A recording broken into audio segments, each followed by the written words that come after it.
देखो, ठीक है। आज देखो बेटा अपन क्या करेंगे, पूरा शॉर्ट नोट्स देखेंगे पूरा, ठीक है। शॉर्ट नोट मतलब वन शॉट में अपन पूरा 12th का फर्स्ट चैप्टर खत्म करेंगे।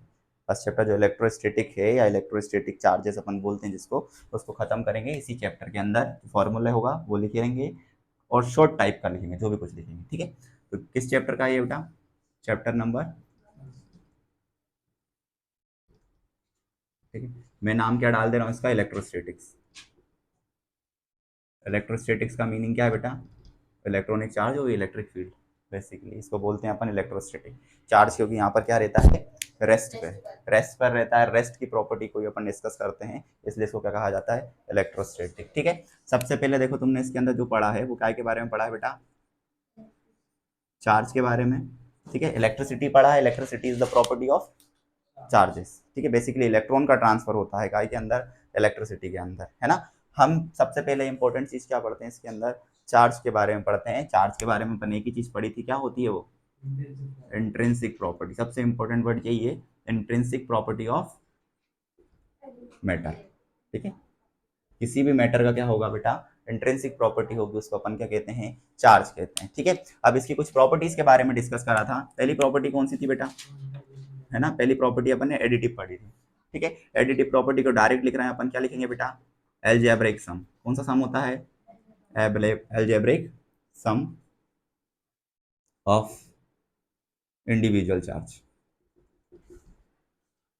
ठीक है। इंडिविजुअल चार्ज का कैसा सम करना है हमको? एल्जेब्रिक सम करना है। तो ये हमारी कौन सी प्रॉपर्टी होती है? एल्जेब्रिक प्रॉपर्टी होती है। बेसिकली अपन इसका फॉर्मूला क्या लिखते हैं, क्यू नेट। क्या लिखते हैं? Q net. जो भी चार्ज प्रेजेंट हो बेटा, Q1 plus Q2 plus Q3, plus की जगह क्या आ सकता है, क्या आ सकता है बेटा प्लस की जगह? माइनस। इलेक्ट्रॉन होगा तो माइनस कंसिडर करेंगे, प्रोटॉन होगा तो प्लस कंसिडर करेंगे, ठीक है ना। अब नेक्स्ट प्रॉपर्टी क्या पढ़ी थी बेटा? सेकंड प्रॉपर्टी अपन ने पढ़ी थी क्वांटाइजेशन, या उससे पहले अपन बात कर लें काय की, कंजर्वेशन ऑफ चार्ज, ठीक है। तो कंजर्वेशन ऑफ चार्ज क्या बताता हमको, net charge on any body, charge on any body क्या होता है, ऑलवेज कांस्टेंट। ऑलवेज क्या होगा बेटा, कांस्टेंट। कांस्टेंट मतलब क्यू इनिशियल जो रहेगा वो हमेशा काय के रहेगा, क्यू फाइनल के रहेगा। ये हमारी सेकंड प्रॉपर्टी होती है, जिसको क्या कहते हैं अपन, कंजर्वेशन ऑफ चार्ज, ठीक है। कि नेट चार्ज हमेशा कांस्टेंट रहेगा, क्यू इनिशियल जितना है आफ्टर भी वो हमारी प्रॉपर्टी वैलिड रहेगी, ठीक है। थर्ड प्रॉपर्टी क्या पढ़ी थी बेटा, क्वांटाइजेशन। क्वांटाइजेशन में अपन ने क्या लिखा था, net charge is equals to integer multiple, ठीक है, integer multiple of electric charge, मतलब ई लिख दे रहा हूँ, ठीक है। ई की वैल्यू तुम लोगों को याद रखनी कितनी होती है बेटा, 1.6 इंटू 10⁻⁻⁻⁹। ये हमारे ई के लिए है वैल्यू, इसको फंडामेंटल चार्ज भी अपन बोलते हैं, ठीक है। फंडामेंटल चार्ज ये होता है हमारा 1.6 इंटू 10⁻⁻⁹, ठीक है। इसी के अंदर अपन को मास ऑफ प्रोटॉन और मास ऑफ काय के बारे में पता होना चाहिए। कितना होता था बेटा मास ऑफ प्रोटॉन? 1.67 ले लेते हैं अपन, 27 kg बेटा, यहाँ 27 आता है। मास ऑफ इलेक्ट्रॉन में कितना आता है, 9 इंटू 10⁻⁻, ये किलोग्राम, याद रखना है इसको, ठीक। इस चैप्टर के लिए ये वाला चीज इंपॉर्टेंट है। 13 चैप्टर पे जब अपन जाएंगे तो वहाँ क्या करेंगे, मास ऑफ प्रोटॉन को एएमयू में भी लिखेंगे, और एक और चीज यूनिट बताई थी ना बेटा, मेगा इलेक्ट्रॉन वोल्ट में भी लिखेंगे, दोनों चीजों में लिखेंगे अपन, पर कहाँ पर, 13 चैप्टर के आसपास लिखेंगे। तो ये चार्ज की प्रॉपर्टी हुई हमारी, ये चार्ज की प्रॉपर्टी अपन को यूज करते आना चाहिए। क्वांटाइजेशन को अपन ने समझा है, तो यहाँ पे इसका फॉर्मूला लिखना बेटा, ये सबसे इंपॉर्टेंट है। क्यू इज इक्वल्स टू क्या होता था, एनी, ठीक है। कि चार्ज हमेशा क्या होता है, क्वांटाइज होते हैं, कभी भी कंटिन्यूस फॉर्म में नहीं मिलेंगे। कैसे मिलेंगे, क्वांटाइज मिलेंगे, या तो 1 मिलेगा, 2 मिलेगा, 3 मिलेगा, 5 मिलेगा, 10 मिलेंगे, है ना, इस तरीके से मिलेंगे, कभी भी फ्रैक्शनल फॉर्म में अवेलेबल नहीं रहेंगे, ठीक है। तो ये हमारे चार्ज की प्रॉपर्टी थी, ठीक है। सेकंड चीज अपन ने क्या पढ़ी, डिस्कस करी थी अपन इसमें, कूलम्ब्स लॉ। क्या डिस्कस करी थी बेटा, कूलम्ब्स लॉ। अब कूलम्ब्स लॉ का स्टेटमेंट पूरा किससे लिखा हुआ है, फोर्स से। काय से लिखा हुआ है, फोर्स से, ठीक है, या फॉर्मूले से लिखा हुआ है। तो क्या लिखा था अपन ने, याद है, फोर्स इज डायरेक्टली प्रोपोर्शनल क्या, प्रोडक्ट ऑफ चार्ज। ये एक शॉर्ट फॉर्म में हो गया, प्रोडक्ट ऑफ चार्जेस। और force is inversely proportional to the square of separation. ये इनवर्सली प्रोपोर्शनल की डेफिनेशन लिख दिया अपन, है ना। इसको अपन वापस पूरा तो करेंगे नहीं, अपन डायरेक्ट लिखेंगे क्या, के, फिर क्या लिखते थे, Q1 Q2 डिवाइडेड बाय, यही पढ़ा था ना बेटा। अब इसी में क्या था बेटा, इसकी यूनिट न्यूटन इसकी यूनिट है। अब इसमें तुम्हें क्या इंपॉर्टेंट याद रखना है बेटा, ये जो फोर्स है किस किस नेचर का हो सकता है, ये यहाँ पे लिख लोगे क्या, अट्रैक्टिव नेचर का भी हो सकता है और रिपल्सिव का भी हो सकता है। अट्रैक्टिव का कब होता है, रिपल्सिव का कब होता है, जब दोनों लाइक चार्जेस हो, मतलब सेम हो, और रिपल्सिव का कब होगा, जब दोनों अनलाइक चार्जेस हो। ठीक है, नेक्स्ट चीज क्या है इसके अंदर, के कितना डिफाइन, उल्टा लिखा है, अच्छा उल्टा लिख दिया, इसको लाइक कर दो, इसको क्या कर दो, अनलाइक कर दो। अट्रैक्टिव मतलब अनलाइक और रिपल्सिव मतलब लाइक।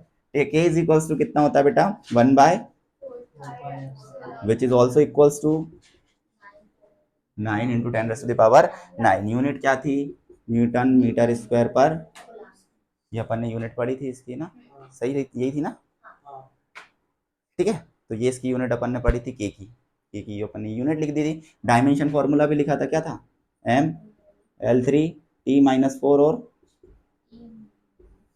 यही थी ना, ये क्या है इसका डायमेंशन फॉर्मूला। यहाँ अपन ने एप्सिलॉन नोट को डिफाइन करा था, एप्सिलॉन नोट क्या है बेटा, वैक्यूम परमिटिविटी।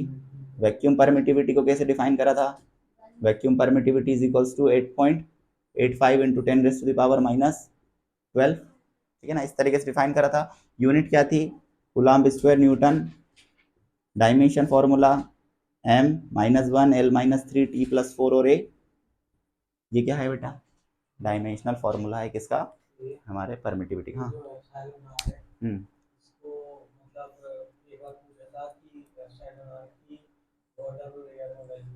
एप्सिलॉन आर की नहीं बेटा, एप्सिलॉन की वैल्यू पूछी, हाँ मतलब डाइलेक्ट्रिक कांस्टेंट की। हाँ हाँ हाँ हाँ हाँ,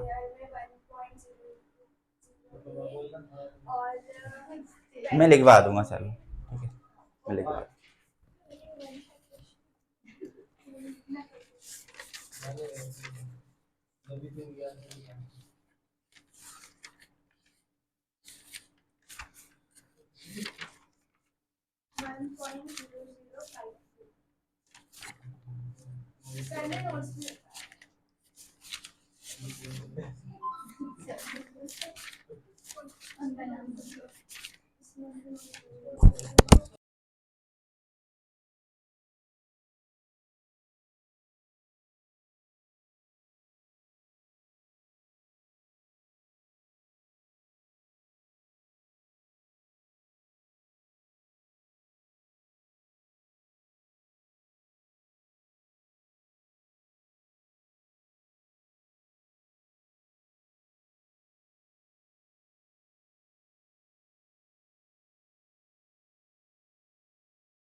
है ना। देखो यहाँ तक अपन ने देख लिया कि ये होता है एप्सिलॉन नॉट क्या, वैक्यूम परमिटिविटी, ये क्या होगी इसकी बेटा, वैल्यू होगी इतनी, ठीक है।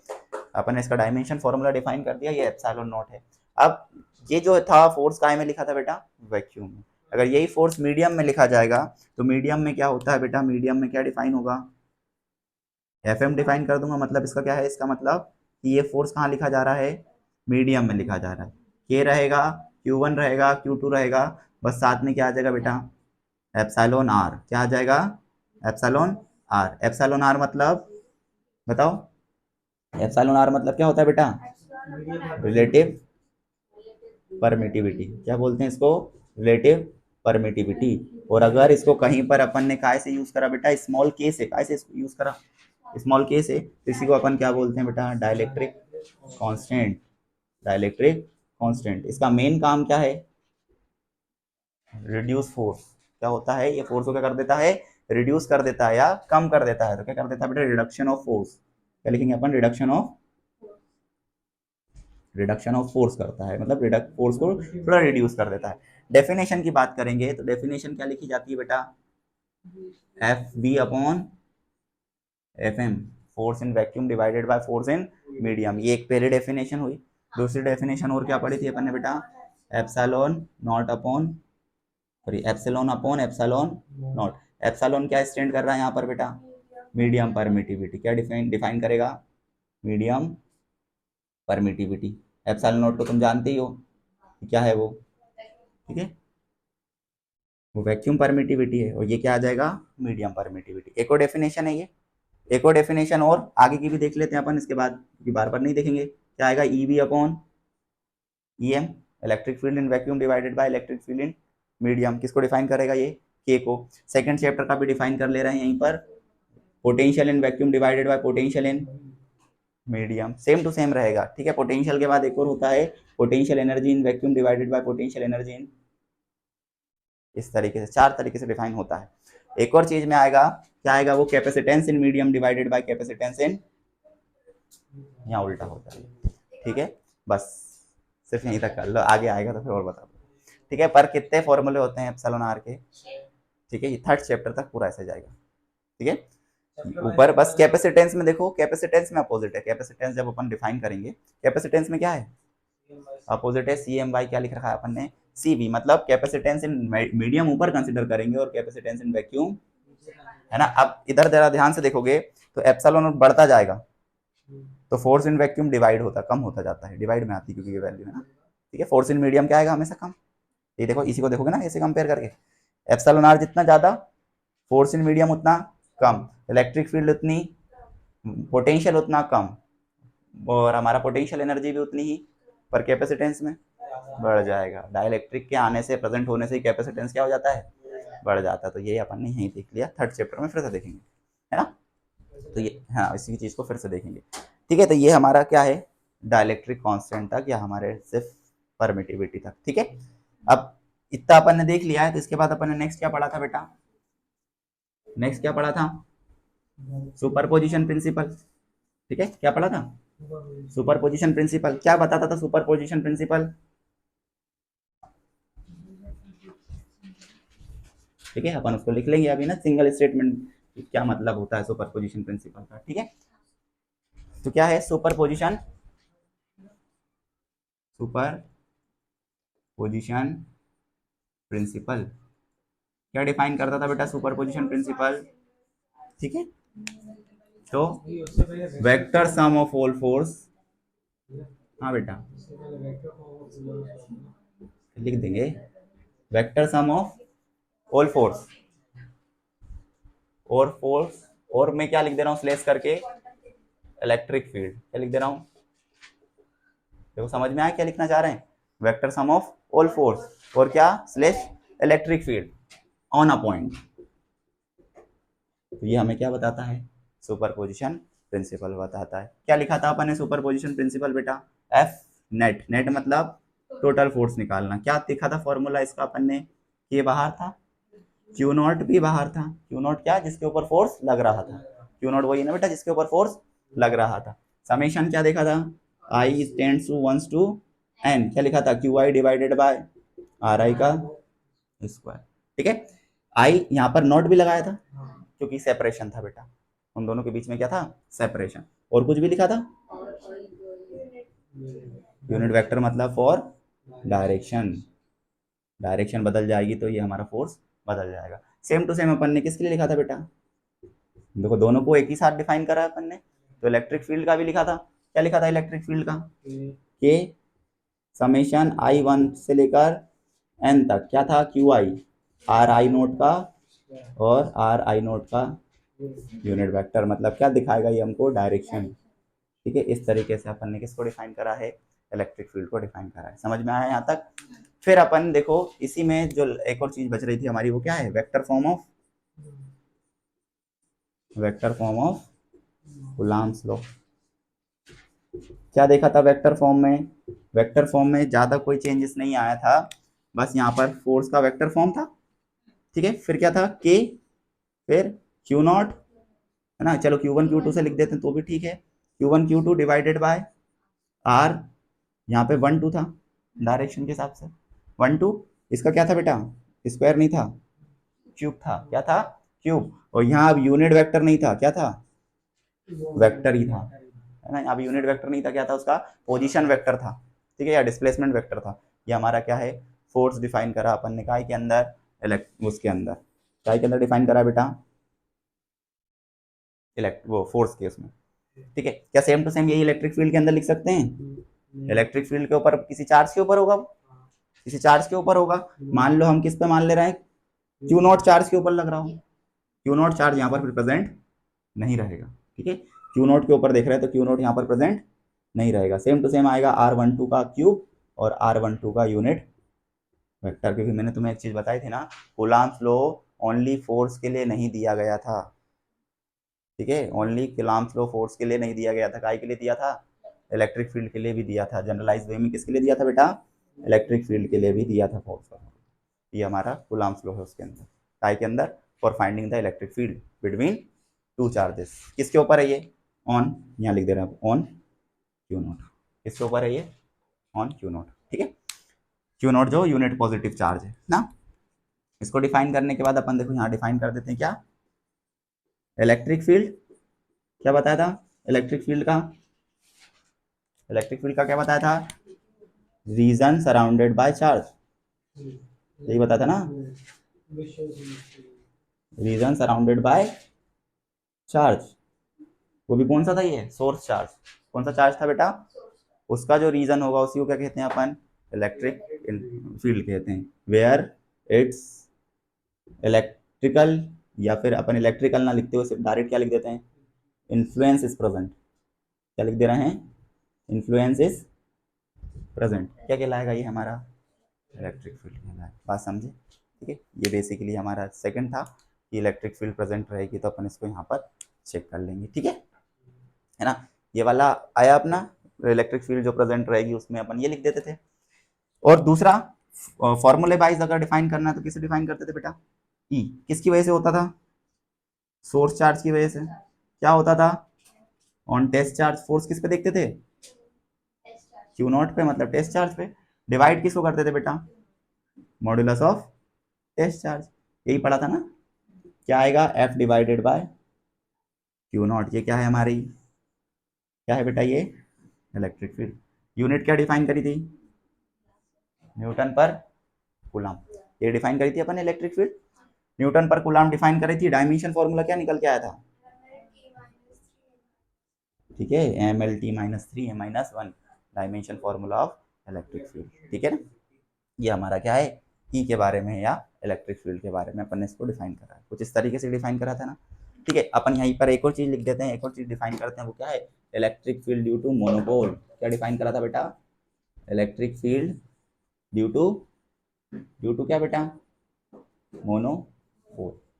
ठीक है, अभी तक जो भी चीज करी है उनके लिए डायग्राम क्या रहेगा, यहाँ पर एक चार्ज, यहाँ पर ये क्यू नॉट, और ये कौन सा चार्ज है बेटा, तो हम इलेक्ट्रिक फील्ड भी इसी पे लिख रहे हैं, फोर्स भी, ये यहाँ तक की बात थी। ठीक है, मोनोपोल के लिए क्या होगा, मोनोपोल के लिए भी यही डायग्राम ट्रू है, बस क्या देख देंगे, एक क्यू प्रेजेंट रहेगा और उसके कारण कौन होगी बेटा, बात समझे? पॉजिटिव है तो रिपल्सिव वाले नेचर की, नेगेटिव चार्ज है सोर्स वाला तो कैसी होगी, अट्रैक्टिव नेचर की, ठीक है ना। तो अपन उसको भी लिख देंगे, पर पहले फॉर्मूला लिख देते हैं। मोनो चार्ज के लिए क्या आता था, E इज इक्वल्स टू के क्यू डिवाइडेड बाय आर, क्या है उस पॉइंट का डिस्टेंस या सेपरेशन, ठीक है। पॉजिटिव किस नेचर के लिए होगा, पॉजिटिव होगा ये टेस्ट चार्ज, तो क्या लिखोगे, रिपल्सिव या अवे वाली डायरेक्शन आएगी, और नेगेटिव होगा तो अट्रैक्टिव, ठीक है। एक इसमें डायरेक्शन, इसकी डायरेक्शन कौन सी आएगी बेटा, अट्रैक्टिव नेचर की डायरेक्शन आएगी, ठीक है।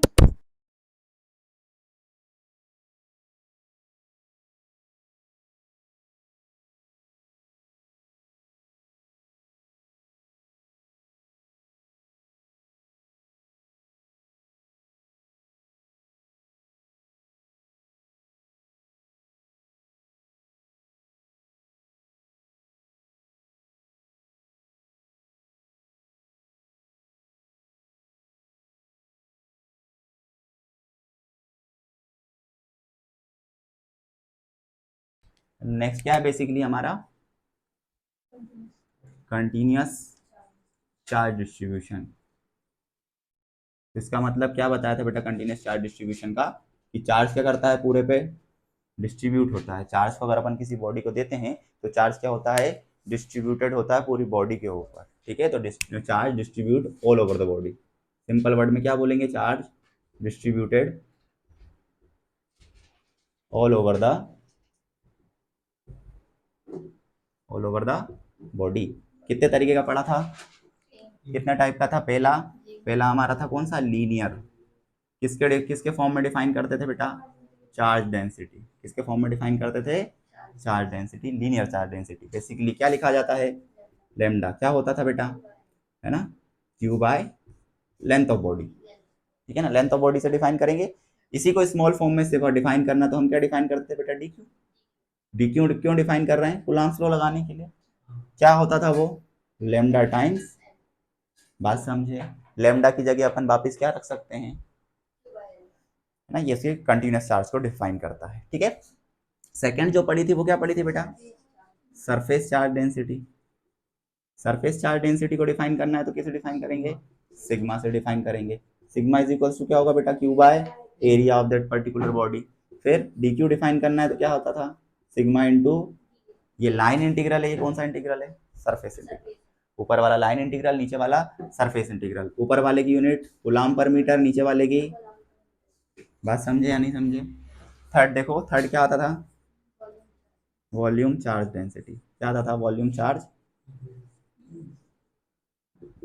वॉल्यूम चार्ज डेंसिटी मतलब रो, क्या लिखते थे, q by volume, d q is equals to क्या आएगा, rho into d v coulomb by metre, ठीक है। यहाँ पे कौन सा इंटीग्रेशन होता है, वॉल्यूम इंटीग्रेशन होता है। कौन सा इंटीग्रेशन होता है बेटा, वॉल्यूम इंटीग्रेशन। इसमें कूलम्ब्स लॉ डिफाइन करना है for small distribution of charge, Coulomb's law, ठीक है। ये डिफाइन करना अपन को क्या, कूलम्ब्स लॉ किसके लिए, स्मॉल डिस्ट्रीब्यूशन ऑफ चार्ज, यही है ना D Q, small segment of charge, ठीक है। इसको कैसे डिफाइन करते हैं अपन, स्मॉल सेगमेंट ऑफ,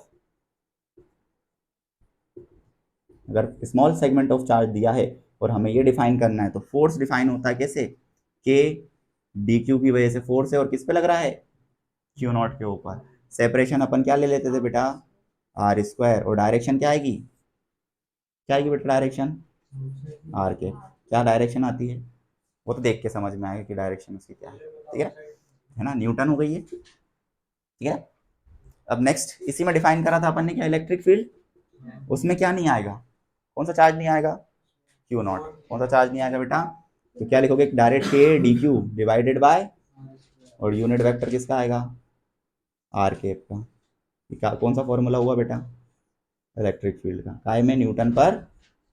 अब यहाँ डी क्यू में क्यों डिफाइन करा है, जिस भी लाइन चार्ज के लिए है, जिस भी चार्ज के लिए है, लीनियर के लिए हो, सरफेस के लिए हो, या फिर वॉल्यूम के लिए हो, डी क्यू की जगह कौन सी वैल्यू आएगी।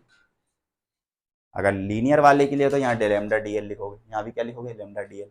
सरफेस के लिए होगी तो सिग्मा डी एस, उधर क्या लिखोगे, सिग्मा डी। इस वाले के लिए हो, वॉल्यूम वाले के लिए तो क्या लिखोगे, रो डी वी और रो डी वी। तो ये जनरलाइज फॉर्म में लिखा अपन ने, उसको अपन कन्वर्ट कर सकते हैं, ठीक है। तो ये किसकी बात थी, हमारे कंटिन्यूस चार्ज डिस्ट्रीब्यूशन। उसके अंदर क्या निकालना, इलेक्ट्रिक फील्ड, और साथ में क्या निकालना, फोर्स। बात समझ में आई, ठीक है। इसके बाद क्या पढ़ा था अपन ने बेटा, इसको देखा था, तो इसके बाद अपन ने क्या पढ़ा था, डायपोल। क्या पढ़ा था बेटा, dipole, electric dipole. Electric dipole का डायग्राम ये रहा बेटा, माइनस से लेके सेपरेशन क्या होगा बहुत स्मॉल, जो अपन ने क्या लिया है 12 लिया है, ठीक है, माइनस से प्लस बेटा, ठीक है। डायरेक्शन क्या हो गया हमेशा डायपोल की, माइनस से प्लस। क्या बताया था, system of two opposite charges. Simple बात करें तो क्या, system of two opposite charges, opposite charges, ठीक है, सेपरेटेड बाय स्मॉल डिस्टेंस। इसको क्या बोलते हैं, 12 क्या है हमारा, 12 तो अपन ने लिया है, पर 12 है क्या बेसिकली, स्मॉल डिस्टेंस है, ठीक है, क्या है स्मॉल डिस्टेंस। तो उसको क्या बोलेंगे अपन बेटा, डायपोल बोलेंगे, हमारा डायपोल बनेगा। हमारे लिए काम की चीज़ क्या होती है, इसका मोमेंट क्या होता है बेटा, इसका इलेक्ट्रिक डायपोल मोमेंट हमारे लिए इंपॉर्टेंट होता है, जो क्या लिखा जाता है, P is equals to Q into 12। बात समझे या नहीं समझे। डायरेक्शन क्या होती है, डायरेक्शन अलोंग, ठीक है, अलोंग क्या लिख दोगे, नेगेटिव टू पॉजिटिव। बात समझे, ये हमारे क्या है डायपोल की डिस्टेंस है, या डायपोल को अपन इस तरीके से बताते हैं। 12 क्या कहलाता है, 12 हमारा इसके अंदर क्या होता है बेटा, लेंथ ऑफ डायपोल, ठीक है। इसमें दो पोजीशन होती हैं, पता है अपन को, एक्सिस पे लेंगे तो वो यहाँ पे जो पोजीशन आएगी, या यहाँ पे जो पोजीशन आएगी, जो ग्रीन ये अपने ब्लू मार्कर से बना रहा हूँ, इसको बोलते हैं अपन कौन सी पोजीशन, एक्सियल पोजीशन या एक्सिस पर, एक्सिस लाइन। और जो इसके परपेंडिकुलर आएगी, जिसको अपन ब्लैक से बना देते हैं, यहाँ पर अगर अपन ब्लैक से बनाते हैं तो ये कौन सी पोजीशन है बेटा, इक्वेटोरियल।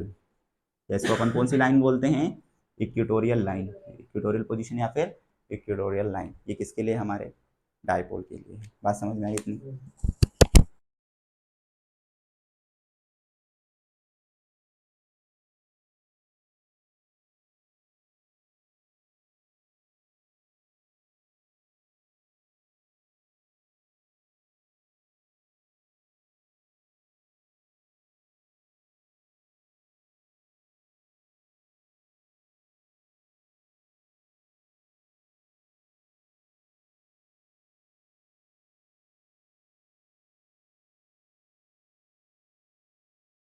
तो देखो नेक्स्ट क्या है इसी के अंदर, डायपोल के बारे में बात कर रहे हैं अपन, इलेक्ट्रिक फील्ड इंटेंसिटी। क्या आएगा बेटा, इलेक्ट्रिक फील्ड क्या, due to dipole, due to क्या, डायपोल। हमने तीन रीजन में निकाली थी, तीन रीजन में निकाली थी। सबसे पहले अपन डिफाइन कर रहे हैं कौन सी, जनरल वाली। जनरल वाली याद रखोगे तो दोनों याद रहेंगी, जनरल वाली याद रखोगे तो तुम लोगों को दोनों याद रहेंगे। जनरल पॉइंट, जनरल पॉइंट मतलब कोई भी आर्बिट्री पॉइंट, अगर ये डायपोल बना है तो इस डायपोल से कोई भी थीटा एंगल बनाते हुए क्या बन जाएगा, कोई पॉइंट। बात समझे, है ना, ऐसे ही था ना जनरल पॉइंट हमारा। जनरल पॉइंट के लिए अगर इलेक्ट्रिक फील्ड डिफाइन करी थी अपन ने, तो क्या डिफाइन करी थी बेटा, E is equals to KP by R cube. ये पॉइंट याद रखना, आर क्यूब मतलब आर क्यूब की तरह वेरी होती है इलेक्ट्रिक फील्ड, ठीक है। फिर क्या था under root 1 plus 3 cos square. तो ये जनरल पॉइंट के लिए हमारी इलेक्ट्रिक फील्ड है। इसी पे दो पॉइंट और डिफाइन कर देंगे, पहला डिफाइन सॉरी दूसरा पॉइंट डिफाइन करेंगे, वो कौन सा होगा, एक्सियल, एक्सियल लाइन के ऊपर। एक्सियल लाइन के ऊपर कितनी आती थी बेटा डायपोल की electric field, KP by R cube, 2 KP by R cube. Direction along क्या होती थी, डायपोल लेंथ के, याद है ना, डायरेक्शन कहाँ होती थी, डायपोल लेंथ के अलोंग होती थी, ठीक है।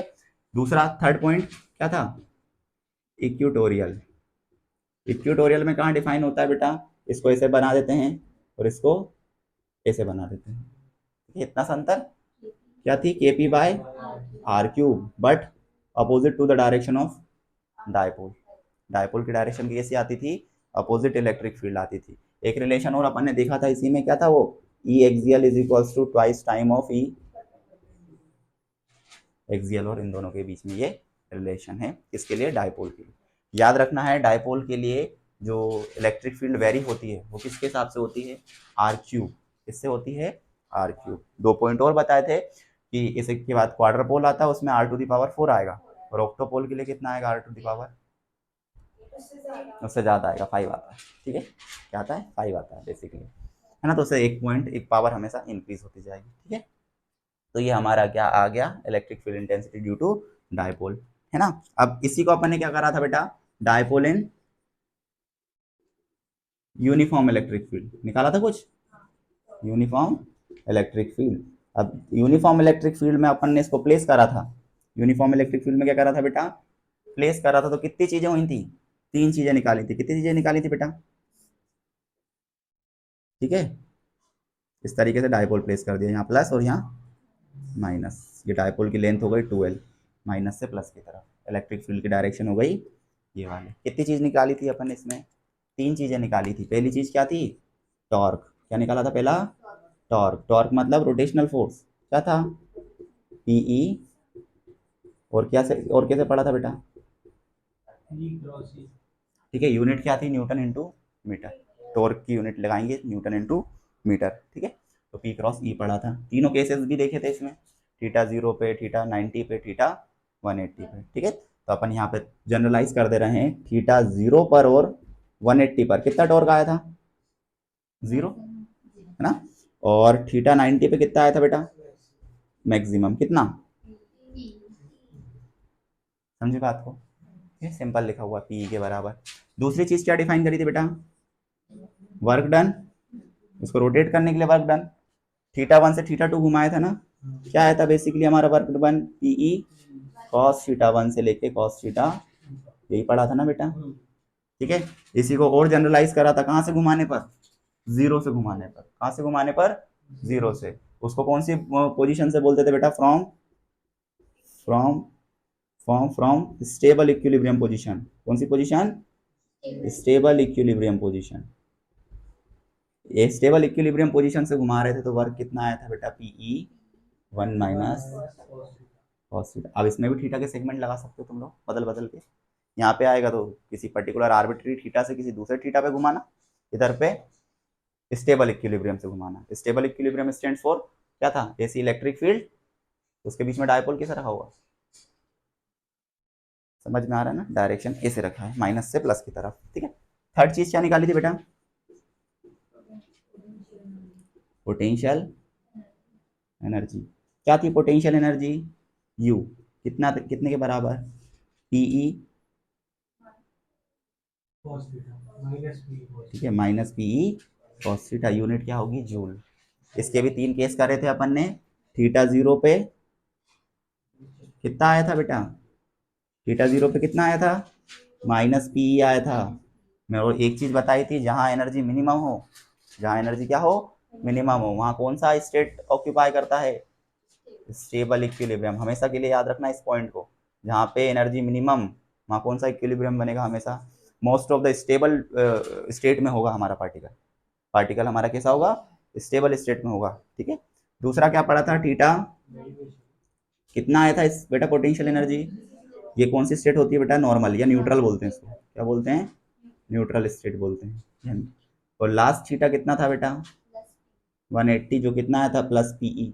एनर्जी प्लस हो गई, मैक्सिमम भी हो गई, यहाँ पर तीन ही है ना, एक मिनिमम, जीरो और मैक्सिमम। मैक्सिमम एनर्जी हो गई, मतलब कौन सा इक्विलिब्रियम है ये, अनस्टेबल इक्विलिब्रियम। कौन सा इक्विलिब्रियम है बेटा, अनस्टेबल इक्विलिब्रियम, ठीक है। मोस्ट ऑफ द टाइम जो एसएचएम होता है वो किस इक्विलिब्रियम में होता है, स्टेबल इक्विलिब्रियम होता है। एसएचएम जो सिंपल हार्मोनिक मोशन होता है, डायपोल भी करता है, तो काय में होता है वो, स्टेबल इक्विलिब्रियम में हमारा वो एसएचएम प्रोसेस होता है। तो यह डायपोल अपन ने कहाँ देखा बेटा, यूनिफॉर्म इलेक्ट्रिक फील्ड के अंदर देखा, ठीक है। इसके बाद अपन ने क्या डिफाइन करा था तुम्हें, ठीक है, पहले एरिया वेक्टर देख लेते हैं। तो क्या था एरिया वेक्टर बेटा, एरिया क्या होता है, area of any body, area of any body या एनी ज्योमेट्री इज, कौन सी क्वांटिटी होती है वो, वेक्टर क्वांटिटी होती है। तो उसके पास वेक्टर क्वांटिटी मतलब क्या क्या होगा बेटा, मैग्नीट्यूड भी होगा, और एज वेल एज क्या होगी, डायरेक्शन भी होगी। और डिफाइन कैसे करते हैं अपन एरिया वेक्टर को, याद है, डीएस से डिफाइन करा, क्या आता था डीएस, ये क्या है इसका मैग्नीट्यूड, और एन कैप क्या है इसकी डायरेक्शन। डिफाइन करने का तरीका मैंने बताया था ना बेटा, कैसे डिफाइन होता है ये, क्रॉस प्रोडक्ट से। कैसे डिफाइन होता है, क्रॉस प्रोडक्ट से डिफाइन होता है किसी भी चीज का क्या, एरिया, ठीक है। कैसे डिफाइन होता है हमेशा, क्रॉस प्रोडक्ट से डिफाइन होता है।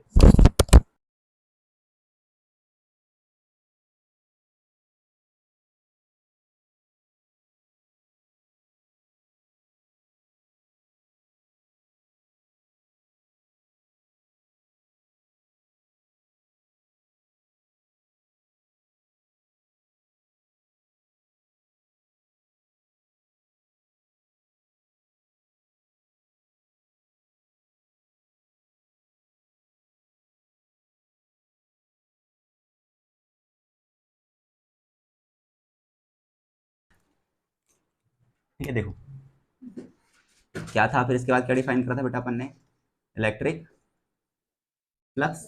इलेक्ट्रिक फ्लक्स का मतलब क्या था, किसी भी एरिया में से जितने नंबर ऑफ लाइंस पास होंगी उसी को क्या बोलेंगे बेटा, इलेक्ट्रिक फ्लक्स। ठीक है, तो क्या लिखोगे, टोटल नंबर ऑफ लाइंस, या टोटल लाइंस लिख रहा हूं मैं डायरेक्ट। ठीक है, total line of force, line of force काय से, passing through, passing through surface, क्या कहलाएगा हमारा, फ्लक्स। ठीक है, यही था ना सिंपल सी डेफिनेशन। क्या डिफाइन करा था फ्लक्स अपन ने, phi is equals to E dot cos theta. Depend करेगा बेटा हमेशा किस एंगल के ऊपर, कॉस एंगल के ऊपर। ठीक है, तो इस तरीके से डिफाइन करेंगे अपन फ्लक्स को। ठीक है ना, यहाँ डायग्राम भी बना दे रहे हैं कि तुम्हें या समझ में आए, ये हमारा एरिया हो गया और लाइंस कैसी जा रही हैं, तो ये क्या बन गया, इसके बीच में थीटा बन गया, ये हमारा क्या है, फ्लक्स।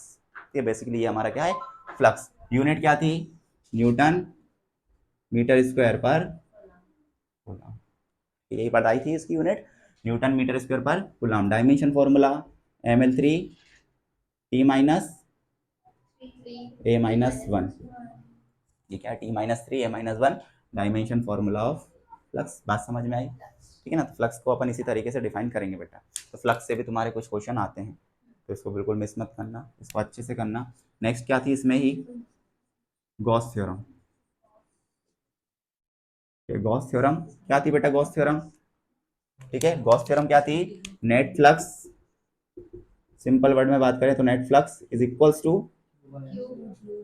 क्यू इन 1/एप्सिलॉन times, epsilon naught times q enclosed. Q enclose मतलब चार्ज इनक्लोज्ड, उस चार्ज को क्या होना पड़ेगा, उस सरफेस के अंदर इनक्लोज होना, इनक्लोज होना पड़ेगा। मतलब वो बॉडी जो भी है, जो भी गोशन सरफेस अपन बनाएंगे, वो किस चीज को कंटेन कर रहा होगा, वॉल्यूम को कंटेन कर रहा होगा। किसको कंटेन कर रहा होगा बेटा, वॉल्यूम। ठीक है, तो यहाँ पे याद रखना हमेशा, अगर कहीं पर भी क्लोज्ड सरफेस लिखा है, क्लोज सरफेस का मतलब क्या होता है, क्लोज सरफेस का कि वो क्या कंटेन करेगा बेटा, वॉल्यूम कंटेन करेगा। वो पर्टिकुलर सरफेस क्या कंटेन करेगा, वॉल्यूम कंटेन। आगे लिख दे रहा हूं मैं, गोशियन सरफेस। कैसा सरफेस बनाएंगे अपन, वॉल्यूम कंटेन गोशियन सरफेस। इस तरीके से अपना सरफेस ड्रॉ होगा, ये तुमको याद रखना है किस तरीके से अपन को ड्रॉ करना। ठीक है, तो गॉस थ्योरम थी ये, उसी के अपन अंदर गोशियन थ्योरम बनाते हैं। तो क्या मतलब है इसका, कि फ्लक्स इज इक्वल्स टू क्या बन जाएगा, Q enclosed divided by epsilon. बात समझे, यही। तो इसी को अपन और किस तरीके से लिख सकते हैं बेटा, ईडीएस कॉस थीटा। कौन सा इंटीग्रेशन, क्लोज इंटीग्रेशन। क्या करेगा, क्यू इनक्लोज डिवाइडेड बाय, तो ये भी काय की डेफिनेशन है बेटा, फ्लक्स की डेफिनेशन। ये भी काय की डेफिनेशन है, हमारे फ्लक्स की डेफिनेशन। समझ में आया ये वाली पहली चीज, जो गॉस थ्योरम थी। ठीक है, किसी भी चार्ज के लिए जो फ्लक्स पास होगा वो कितना होगा, क्यू बाय एप्सिलॉन नॉट। अगर तुमसे कोई सिंपल सा क्वेश्चन पूछे, ये सरफेस बना है, इसके अंदर ये रखा हुआ है डायपोल, क्या फ्लक्स पास होगा इस सरफेस पे से, क्या होना चाहिए, गॉस थ्योरम। डायपोल रखा है इसके अंदर, क्लोज सरफेस बना के मैंने, ये बना है क्लोज सरफेस, उसमें क्या रख दिया है, डायपोल। कितना फ्लक्स होगा, कितना फ्लक्स पास होगा बेटा, क्योंकि ये देखो नेट चार्ज कितना हो गया अंदर, नेट चार्ज अंदर देखो जरा कितना होगा, माइनस प्लस जीरो हो गया ना, तो फ्लक्स भी कितना पास होगा। तो हमेशा इस चीज को ध्यान में रख के चलना है कि फ्लक्स कितना पास होगा। ठीक है, नेक्स्ट इसकी अपन ने 3 एप्लीकेशन करी थी, 3 एप्लीकेशन करी थी ना बेटा। फर्स्ट एप्लीकेशन किसके लिए थी, इनफाइनाइट वायर, किसके लिए थी, इनफाइनाइट वायर। कौन सी चार्ज डेंसिटी थी उसके पास, लेमडा चार्ज डेंसिटी। याद रखना इसको, कौन सी चार्ज डेंसिटी थी बेटा, लीनियर चार्ज डेंसिटी, अपन उसको लेमडा से लिख दे रहे हैं, लेमडा चार्ज डेंसिटी। डायग्राम क्या था, इस तरीके से वायर बनाया, इससे कितने डिस्टेंस पे, आर डिस्टेंस पे, ये पॉइंट पे क्या निकालना है हमको, इलेक्ट्रिक फील्ड इंटेंसिटी। यही था डायग्राम। क्या आई थी इसकी electric field, E is equals to lambda by 2 pi epsilon naught, और इसी तरीके से समझाई थी ना बेटा, तो ये आएगी। ठीक है, इसी को अपन ने और कैसे डिफाइन करा था, 2k lambda by 2k lambda by R, ये भी डिफाइन करी थी, के में बदला था इसको अपन ने, 2k lambda by R newton per coulomb form में। ठीक है, फिर इसके बाद दूसरा वाला क्या था बेटा, infinite infinite sheet. Infinite sheet में क्या डेंसिटी रहती है, सिग्मा। सिग्मा मतलब सरफेस। कैसे बनाया था अपन ने, ये सरफेस बनाया, और इस सरफेस के कारण यहाँ आर डिस्टेंस पे पी पॉइंट पे क्या निकाल रहे हैं, ये आर डिस्टेंस भले ही लें या ना लें कोई फर्क पड़ेगा इससे, नहीं पड़ेगा। क्यों, क्योंकि इलेक्ट्रिक फील्ड हमारी कितना आई थी, सिग्मा बाय 2 एप्सिलॉन नॉट, यही आई थी ना, सिग्मा बाय 2 एप्सिलॉन नॉट। वहां सिग्मा अपन ने कैसे डिफाइन करा था, वो चीज तुम्हें पता ही है। ठीक है, नेक्स्ट नेक्स्ट क्या है बेटा, स्पेरिकल शेल। स्पेरिकल शेल पढ़ाई थी ना, स्पेरिकल शेल। स्पेरिकल शेल मतलब एक सर्कल जैसा बनेगा, इस पे डेंसिटी सिग्मा ही रहेगी बेटा, याद रखना, इस पे डेंसिटी, स्पेरिकल शेल पे डेंसिटी क्या रहती है, सिग्मा। ठीक है, तो इसको क्वेश्चन सरफेस से सॉल्व करा था अपन ने, करके अपन ने निकाली थी कुछ वैल्यू, क्या आई थी, 3 थी। पहली इनसाइड, इनसाइड कितनी 0, फिर on the surface, on the surface sigma by epsilon naught, और